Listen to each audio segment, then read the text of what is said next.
The Infinity Castle did not have a floor that stayed still, and it did not have walls that agreed to be walls for more than a few minutes at a time. And on a night 3 years into a war that felt like it had no end, that architecture was doing exactly what it had always done: twisting, folding, swallowing whole corridors of stone, and spitting them out somewhere else entirely, indifferent to the battles raging inside it. Tanjiro Kamado was mid-swing when the ceiling above him tore open. Not broke, not collapsed. Tore, the way fabric tears. A straight, deliberate line of wrongness, splitting the stone overhead. Edges crackling with a light that had no business existing inside Muzan's fortress. Blue-white, cold, humming with a pressure that made every hair on Tanjiro's arms stand up, even through the chaos of the fight he was already losing. He didn't have time to look up properly.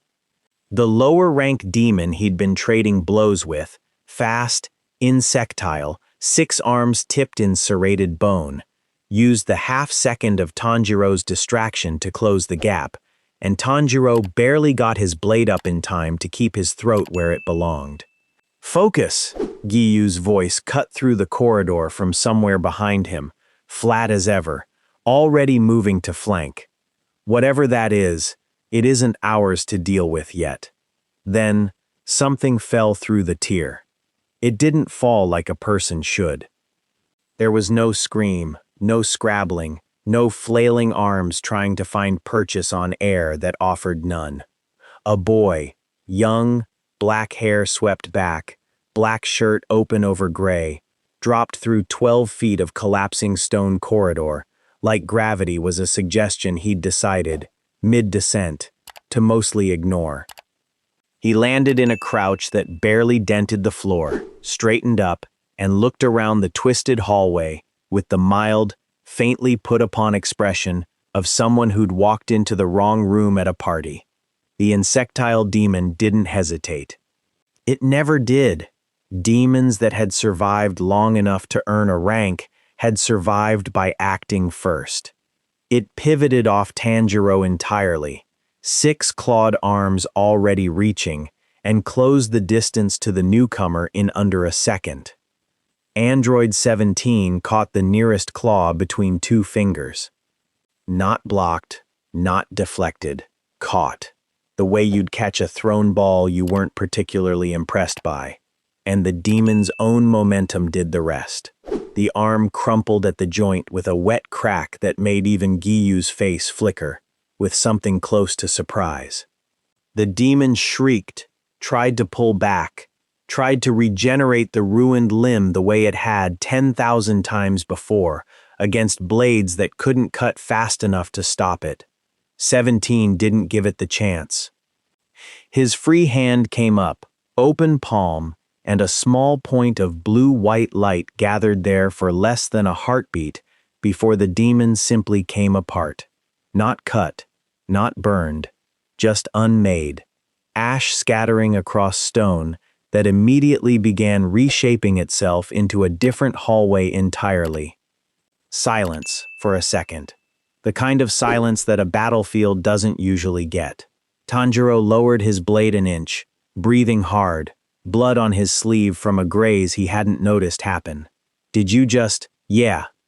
17 glanced down at his own hand, like it had done something mildly inconvenient, rather than impressive, then looked back up at the 2 core members standing in front of him, one in a checkered haori, sword still raised on reflex, the other pale-eyed and unreadable in blue-green. "Sorry, wasn't aiming for you two.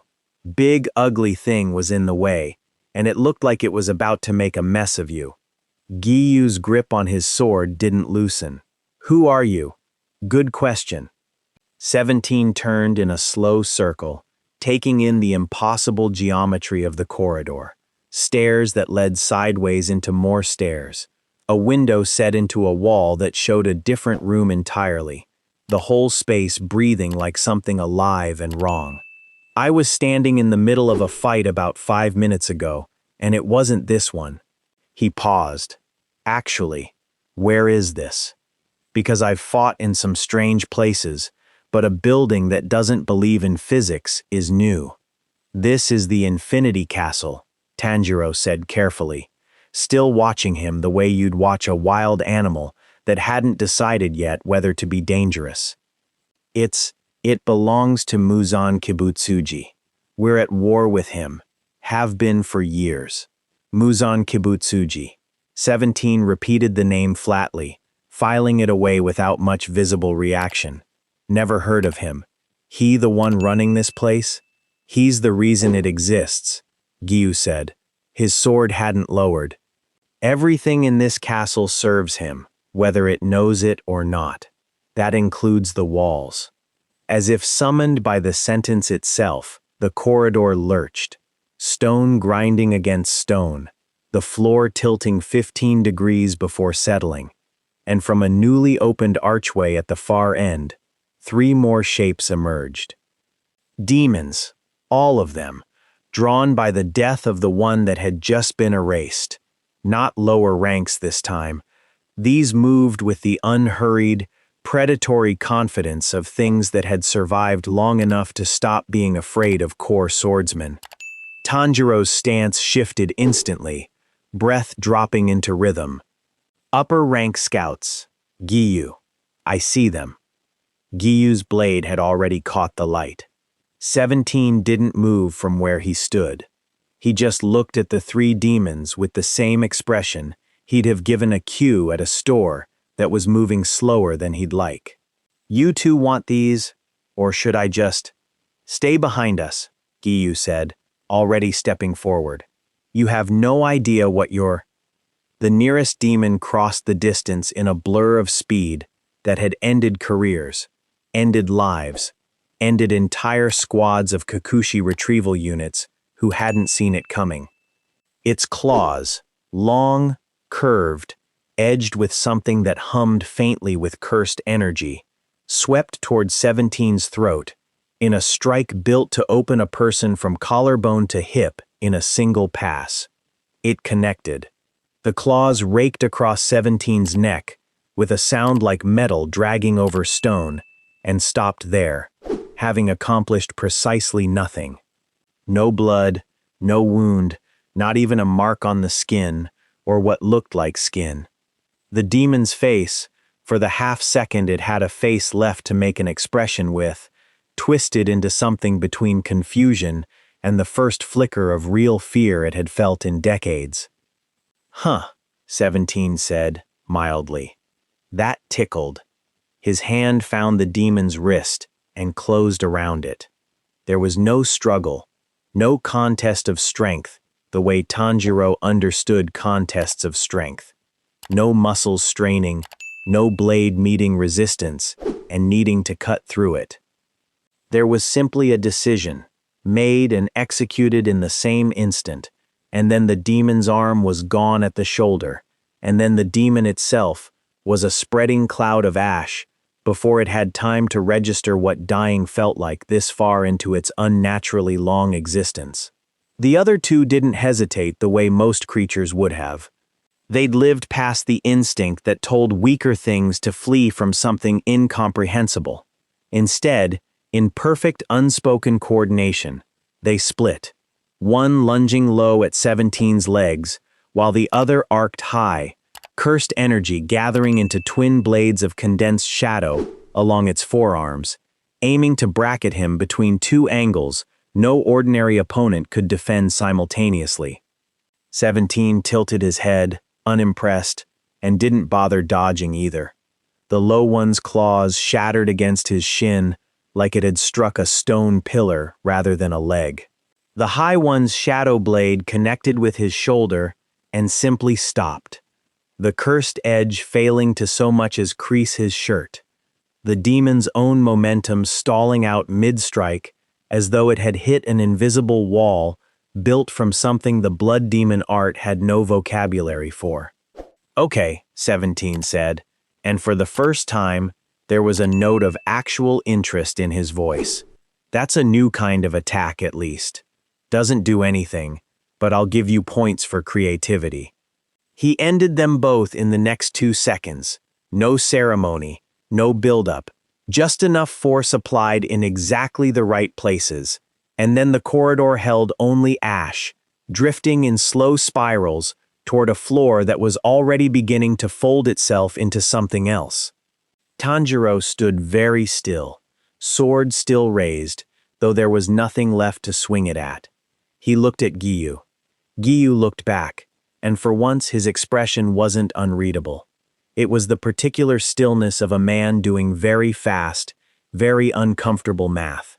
3 upper-rank scouts, Giyu said quietly. Killed in under 10 seconds. No blade. No breathing form I recognize. I don't really do the breathing thing, 17 offered, brushing a fleck of ash off his sleeve with mild distaste. I don't actually need to breathe much at all, if I'm honest. Or eat? Or sleep? It's one of the perks. What are you? Tanjiro asked, and it wasn't hostile. It was the same question a person asks the sky the first time they see something fall out of it that shouldn't exist. Android, 17 said, like that settled things. At their blank stares, he added, with the faint patience of someone who'd had this exact conversation in several other universes already. Built, not born. Long story, and I get the feeling you two have bigger problems than my life story right now. Given the whole, he gestured vaguely at the shifting architecture around them, murder castle situation. Before either of them could answer, the corridor groaned. Not the ordinary creak of shifting stone, but something deeper, more deliberate, a sound with intent behind it. Every torch along the walls dimmed at once, and the temperature dropped in a way that had nothing to do with weather. Giyu's blade came up on pure instinct. He's aware of us. Who? The answer arrived a moment later, not as a person, but as a presence. A pressure that settled over the corridor like a hand closing slowly around a throat, thick enough that even Tanjiro, who had faced down upper ranks and walked away, felt his knees want to buckle under the sheer weight of it. Somewhere deep in the twisting geometry of the castle, something ancient and unhurried had just turned its attention toward this exact hallway, and toward the newcomer standing in the middle of it with his hands still loosely in his pockets. 17's brow lifted, the first genuine flicker of curiosity crossing his face all night. He didn't flinch. He didn't so much as shift his stance. That, he said, mostly to himself, is a much bigger signature than the bugs. Far above and beneath them at once, because up and down had stopped meaning much of anything in the Infinity Castle hours ago. A voice threaded through the stone itself, calm, cultured, and utterly certain of its own dominion. Something has entered my house, Muzan Kibutsuji said, to no one and everyone, that I did not invite. Bring it to me. Alive, if it is capable of dying in a way I have not already seen. Giyu's eyes cut sideways to Tanjiro. Tanjiro's grip tightened on his sword. 17 just rolled his shoulders once, like a man settling in for something that might finally be interesting, and looked toward the sound of the voice, with the same flat, unbothered expression he'd worn since the moment he fell through the ceiling. Guess we're doing this the fast way then. The corridor didn't so much lead anywhere as decide to become somewhere else, and Android 17 found that out the moment he took his first step toward the source of that voice. The stone beneath his boots rippled like water, and the hallway that had held Tanjiro and Giyu and 3 piles of demon ash a second ago simply wasn't there anymore. In its place, a wide, high-ceilinged chamber lit by paper lanterns that cast light in colors lanterns had no business casting, floor patterned in interlocking hexagons that seemed to breathe faintly if you looked at them too long. Handy trick, 17 said, glancing around. Saves on walking, I guess. Tanjiro and Giyu were gone. Not dead, he'd have felt that. the specific absence a death left in the air. Just elsewhere, filtered out of this particular fold of the castle, the way the architecture apparently filtered anyone Muzan didn't currently want present. 17 filed that away too. Useful thing to know about an opponent. This one could rearrange the battlefield itself, mid-fight, without so much as raising a hand. He wasn't alone in the chamber for long. The demon that stepped out from behind one of the hexagonal pillars didn't look particularly threatening at first glance. A slight, almost delicate figure with drooping eyes and an air of profound boredom, dressed in robes the color of dried blood. But the temperature in the room had already told 17 this wasn't a lower-rank scout sent to soften him up. This one moved like it had never once needed to hurry, because hurrying implied the possibility of losing, and losing had simply never happened to it. "You're the disturbance," the demon said, voice flat and disinterested, eyes tracking 17 with something that was almost, but not quite, curiosity. "Doma, upper rank 2. I was told to retrieve you, or failing that, to determine what killed 3 of Lower Moon's scouting party in under a minute." A slow, cold smile spread across his face. "I confess, I'm hoping for the second option. It's been a long time since anything has been interesting. Sorry to disappoint," 17 said, "but I'm not big on being retrieved." Doma's smile didn't waver. "Everyone says that, right up until they don't." He moved, not with the blurring speed of the scouts from before, but something worse, a kind of liquid non-motion, as though the space between one point and another simply stopped existing for him when he wanted it to. One instant he stood 20 feet away. The next his hand was closing around empty air where 17's throat had been a half-second earlier, and ice was already spreading outward from the point of contact, crawling across the hexagonal floor in jagged white veins. 17 had shifted without seeming to hurry at all. A half step to the side, hands still mostly in his pockets, the same faint expression of a man mildly inconvenienced by a fly. "Ice, huh?" He glanced down at the spreading frost creeping toward his boots, unbothered. "Cold doesn't really do much for me. Bit of a design flaw on your end, honestly." Doma's head tilted, bird-like, genuine interest finally breaking through the boredom.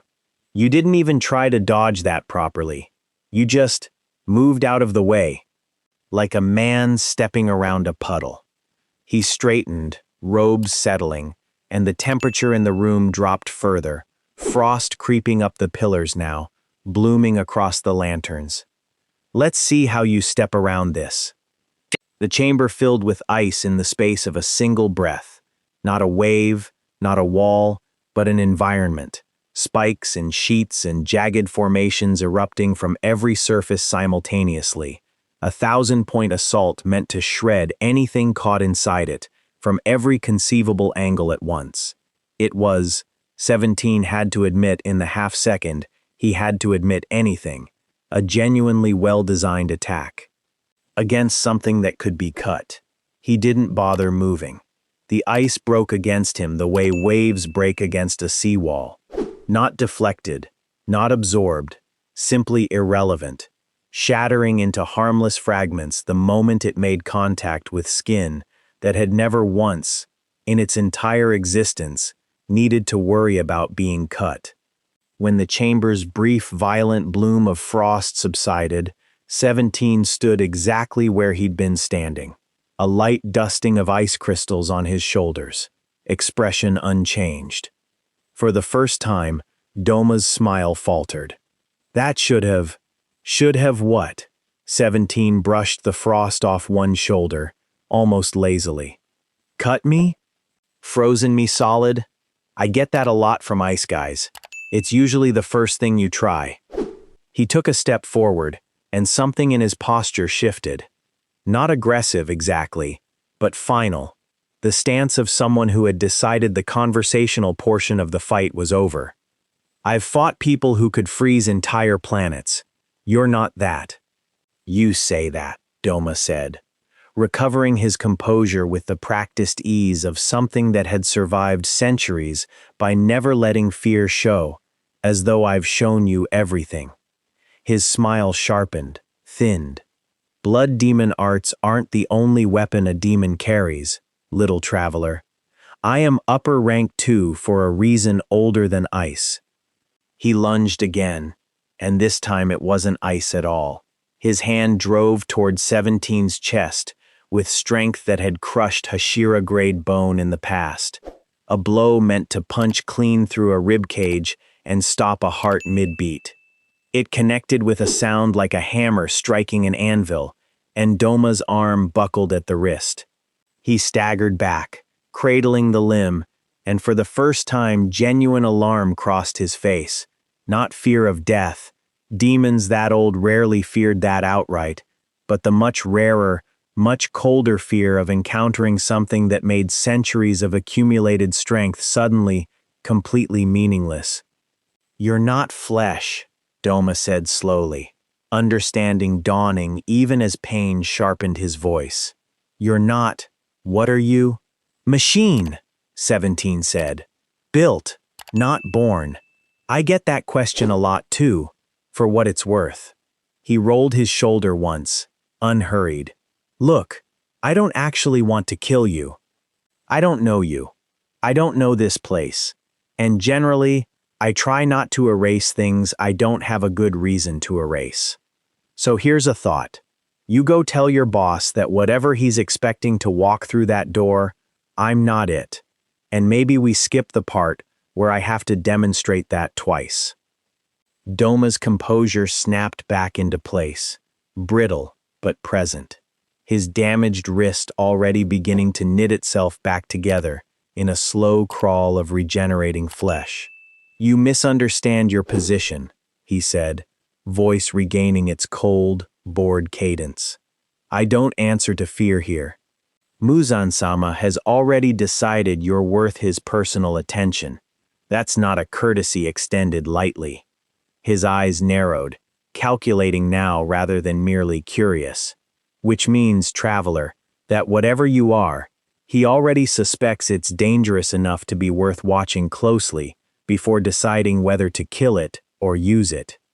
The words landed with more weight than the ice had.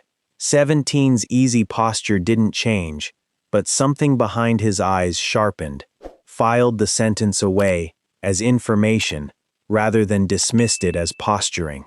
Use it, he repeated. That's an interesting choice of words for a guy who apparently rules everything in this place. Muzan-sama has ruled everything in this world for over 1,000 years, Doma said, and for the first time, there was something almost like reverence buried under the boredom. Immortal, unkillable, as far as anyone has managed to prove otherwise. He collects power the way other men collect art. Anything strong enough to be useful eventually finds itself either devoured, converted, or destroyed. You, traveler, are simply too new a category for him to have decided which yet. Before 17 could answer, the hexagonal floor rippled again, and this time, it wasn't Doma's doing.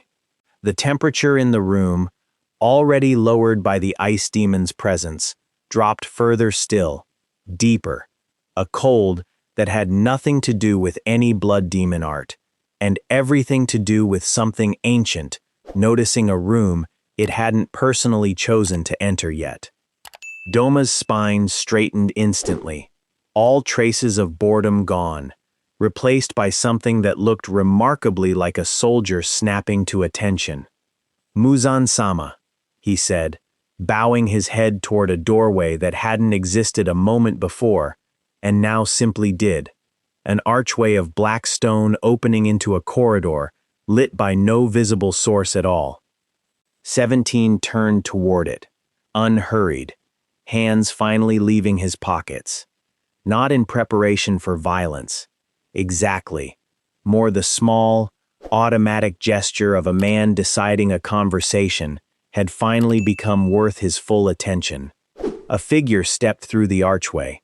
Tall, immaculately dressed, movements possessed of an unnerving fluid stillness.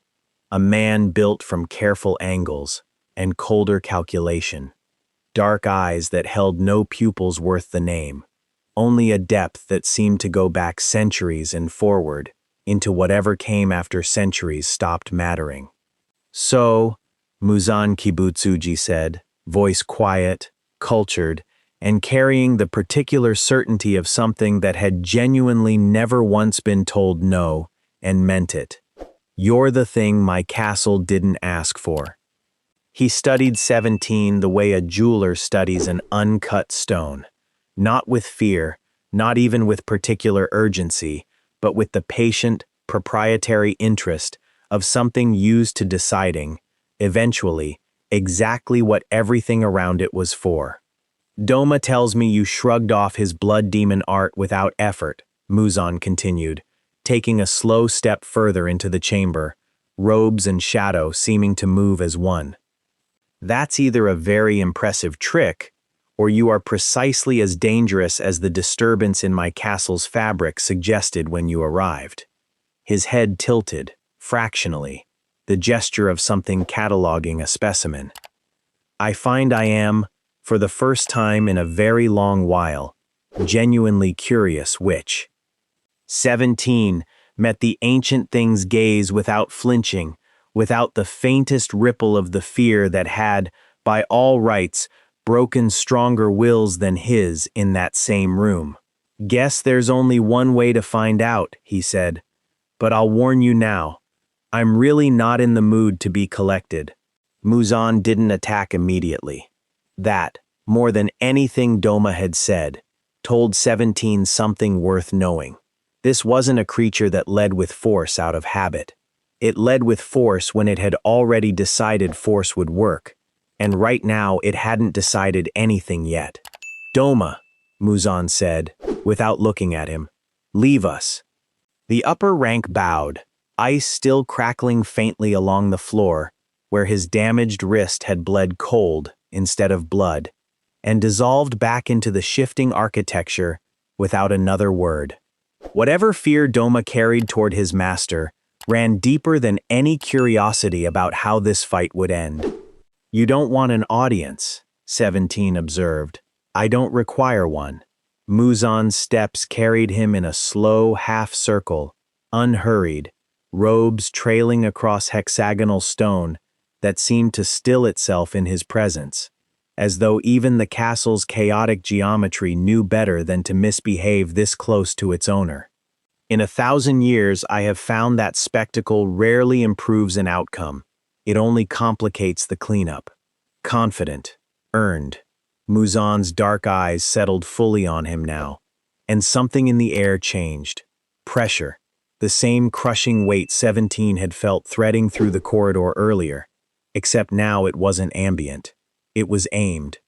A demonstration, deliberate and total, of exactly how much presence this thing could bring to bear on a single point in space.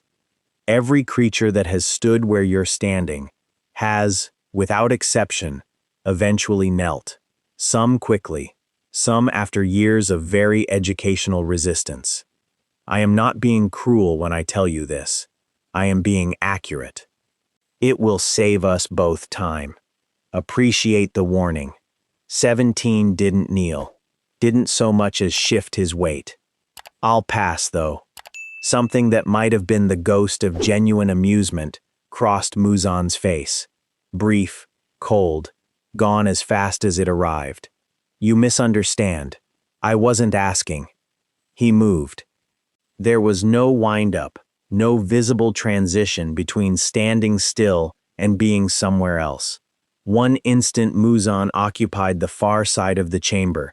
The next his hand had closed around 17's throat, with a grip that had crushed steel and stone and the necks of Hashira, who'd trained their entire lives for exactly this moment, and none of it had ever failed before. It failed now. 17 didn't so much as choke. His expression didn't change beyond a faint, almost professional interest. The look of a man checking whether an elevator button had actually registered his press. "Strong grip," he said, voice untroubled by a windpipe that wasn't being troubled at all. "Not gonna lie, that's more than the ice guy managed." Muzan's eyes narrowed, the first true crack in that 1,000-year composure, small but unmistakable. He didn't release his grip. Instead, his fingers began to change, flesh splitting and re-knitting into something harder, sharper, edges honing themselves toward the specific geometry of a killing strike, cursed power flooding into the contact point with enough raw force to have liquefied a mountain. 17 caught his wrist with one hand, almost idly, and simply held it there. "Here's the thing," he said, conversational, like they were mid-negotiation, rather than mid-contest, of a strength that had never once met its equal. "You've probably got a whole routine for this part. The reveal, the little monologue about all the things you've survived, the bit where you show off some new trick to remind everyone why nobody's beaten you in 1,000 years.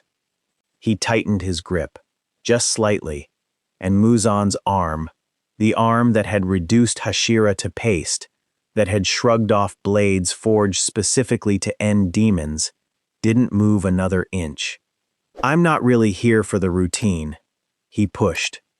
Muzan was thrown backward, not far, but wrong, thrown the way nothing had thrown him in centuries, hard enough to crack the hexagonal floor into a spider web of fracture lines beneath the point where he skidded to a stop, robes torn at the shoulder, an expression on his face that hadn't existed on it in longer than most civilizations had stood. Genuine, unmistakable surprise. It lasted less than a second before something colder replaced it. Recalculation. The swift, merciless recalibration of something that had survived 1,000 years, precisely because it never let surprise slow it down for longer than that. "Interesting," Muzan said quietly, straightening, robes settling back into their immaculate lines as though the last several seconds hadn't happened at all. "I have not been struck like that since." He stopped himself, the sentence closing off with the finality of a door. "It doesn't matter. I've made an error tonight, and I intend to correct it quickly." His body began to change. It wasn't the gradual, threatening shift 17 might have expected. No slow-building transformation for dramatic effect.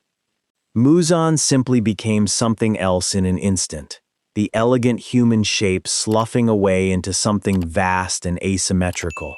Flesh the color of old bruises, dozens of eyes blinking open across a form that filled half the chamber, arms multiplying, each one tipped in something between a blade and a claw, and pulsing faintly with cursed energy thick enough to taste in the air. "This is closer," the thing that had been Muzan said, voice now layered, wrong, coming from several mouths that hadn't existed a moment ago, "to what it actually costs to kill me." "Bigger," 17 observed, unbothered, looking the transformation up and down with the flat assessment of a man evaluating whether a larger box was actually harder to move than a smaller one. "Not sure bigger's the upgrade you think it is." Muzan attacked with all of it at once. Dozens of limbs, dozens of angles, cursed energy weaponized into blades and spears, and formless things that dissolved matter on contact. An assault engineered across 1,000 years of refinement to be genuinely, mathematically inescapable. The kind of attack that didn't leave room for a single gap a mortal body could exploit. 17 didn't try to exploit a gap. He didn't need one. He raised a single hand, and the barrier that formed around him wasn't flashy. No dramatic dome of light, no visual spectacle to match Muzan's overwhelming scale. It was simply there, a boundary that the physical world had agreed to respect, and every limb, every blade, every dissolving strand of cursed power that reached it simply stopped, deflected or shattered, depending on what it had been made of, none of it finding purchase. The assault lasted 4 full seconds before Muzan understood it wasn't working, and stopped. "You're not even trying," the creature said, and for the first time in the fight, something that might have been the very beginning of concern threaded through the layered voice. "I told you," 17 said, lowering his hand, the barrier dissolving as casually as it had appeared. "I'm really not here for the routine." He rolled a shoulder, glancing around at the fractured chamber, the frost-scarred floor, the ruin of a fight that had, from his side at least, barely qualified as effort. "Look, I get it. You're used to being the scariest thing in whatever room you walk into. That's probably worked out for you for a long time. But I've met scarier, and I've met stronger, and honestly," he met the thing's many eyes without a flicker of hesitation. "You're not it." Something shifted in Muzan's monstrous form. Not fear. Not yet. Something colder and more calculating. The beginning of a mind 1,000 years deep, starting to genuinely reassess the shape of the world it had assumed it fully controlled. "You said Doma told you I might use you," Muzan said slowly, the many mouths settling into something closer to unified speech. "Rather than kill you outright. I want you to understand that offer still stands. A creature that can withstand what I just did. That is not a threat I discard lightly. It is a resource I would prefer to acquire. Not interested. You haven't heard the terms. Don't need to." 17's voice stayed level, unbothered, but there was a new edge under it now. Not anger, exactly. Something closer to the flat finality of a decision already made. "I've had this conversation before. Different universe, different monster, same pitch. Join up, get power, become part of something bigger. It never actually means what it sounds like. It just means being someone's tool with better PR." He took a single step forward, and for the first time, something in his stance shifted from unbothered to genuinely, quietly dangerous. "I like being my own thing. Turns out that's non-negotiable." Muzan's countless eyes narrowed in unison. "Then we're finished discussing terms," the creature said, voice dropping into something far colder, far older, stripped entirely of the careful courtesy it had led with. "Understand, I have never in 1,000 years met something I could not eventually break. I intend for tonight to remain consistent with that record." "Funny," 17 said, energy beginning to gather at his fingertips, blue-white and utterly, terribly calm. "I've got a pretty similar track record myself." The chamber held its breath, stone and frost and fractured floor alike. In the half-second before the fight actually began in earnest, the negotiation phase finished, both sides having said everything that needed saying. Then the Infinity Castle shook, somewhere far above and below at once, as two forces that had never once met their equal finally, fully, collided. The chamber didn't survive the first exchange. Muzan came at him with everything at once, dozens of limbs weaponized into blades that moved faster than sound, cursed energy condensed into spears that punched through stone like it was paper, a wave of dissolving miasma meant to unmake anything organic within 20 feet. It was, by any measure that mattered to the world 17 had fallen into, an attack with the raw destructive weight of a natural disaster given intent. 17 answered with a single point-blank blast that took out an entire wall, and Muzan along with it. The demon god didn't die. 17 hadn't expected him to. A thing that had survived 1,000 years of core swordsman and mastered blood demon arts didn't go down to one hit, however hard the hit landed. But the transformed bulk of him crashed through 3 more chambers before momentum finally bled out, tearing through the castle's shifting geometry, hard enough that even the architecture itself seemed to shudder, walls folding and reforming in a stuttering panic, as though the building were trying to heal a wound it didn't have the vocabulary for. By the time 17 caught up to him, unhurried, hands back in his pockets, walking rather than flying, because there was genuinely no need to hurry, Muzan had already begun regenerating, flesh knitting back across a crater that would have been a fatal wound on anything with an actual limit to how much damage it could sustain.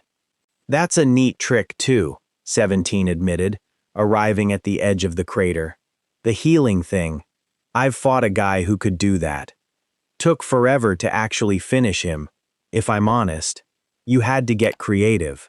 Muzan straightened out of the wreckage, human shape reasserting itself now, robes reweaving from threads of shadow, expression composed once more despite the ruin around him. Only his eyes gave anything away, a flicker of something that hadn't lived there in a very long time. Not fear, not exactly, the much rarer sensation of doubt. You could have ended that, Muzan said slowly, and didn't. Wasn't trying to end it. Wanted to see what you'd do. 17 shrugged. Mostly you ran. That's useful information. I did not run. Sure looked like running. Something in Muzan's composure genuinely cracked then. 1,000 years of never once being spoken to like an equal, let alone like an inconvenience, finally landing somewhere it couldn't be smoothed over with cold authority. The demon god's form began to shift again, not toward the sprawling, many-armed horror from before, but toward something tighter, faster, more concentrated. Every ounce of a millennium's accumulated power condensed into a single devastating strike rather than spread across dozens. I have ruled this world, Muzan said, voice dropping to something quiet and genuinely furious, since before your entire species learned to walk upright. I will not be dismissed by, you keep telling me how long you've ruled things, 17 cut in, and for the first time there was an edge of real impatience in his voice. Like that's supposed to matter to me. It doesn't. I've watched things a lot older than you, get erased by things a lot younger. Time doesn't make you strong. It just makes you old. Muzan struck.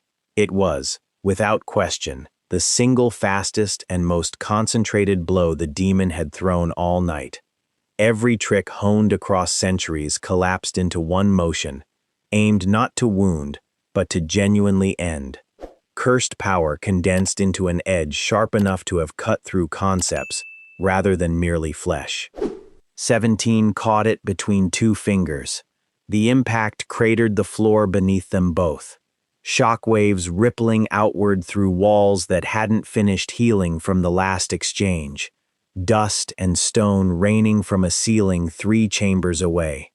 And in the middle of it, utterly unmoved, 17 held the strongest attack a 1,000-year-old demon god had ever thrown, between 2 fingers, with the same mild, faintly bored expression he'd worn since the moment he fell through the ceiling.